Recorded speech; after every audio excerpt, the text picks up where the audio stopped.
Taxe forfaitaire d'habitation, taxe sur les contrats d'assurance, redevance d'usure de la route, dont la contrepartie n'est que peu visible avec des routes mal entretenues, des glissières qui manquent à l'appel pour protéger la vie des populations, taxe spéciale sur les carburants, taxe sur les jeux de hasard, taxe de solidarité sur les billets d'avion, qui favorisent un maintien à la hausse de leur prix. Au Gabon, les taxes et impôts sont légion, mais si on parle d'équité, le problème semble assez profond. Si on considère qu'une assiette fiscale bien structurée permet de garantir une collecte efficace des impôts, assurant ainsi un financement adéquat des services publics et des infrastructures, favorisant la croissance économique, tout en réduisant les inégalités et améliorant le niveau de vie. Au Gabon, cela ne semble pas le cas, et pour plusieurs raisons, la première étant le fait que la capacité contributive des individus n'est pas la même.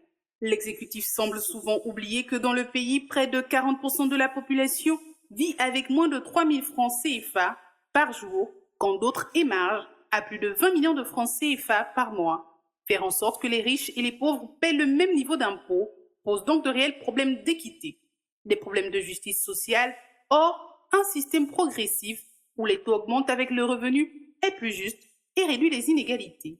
Un impôt progressif peut financer des services publics essentiels, profitant ainsi bien plus aux moins favorisés et contribuant ainsi à un meilleur niveau de vie pour tous. L'an dernier d'ailleurs, la Banque mondiale déplorait au sujet des subventions sur les carburants qu'elles ne profitaient qu'aux plus nantis. C'est encore le cas.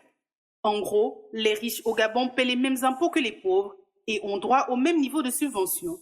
Cependant, lorsque les plus riches paient davantage, ça permet de financer des programmes qui stimulent la consommation des classes moyennes et inférieures, soutenant ainsi la croissance économique.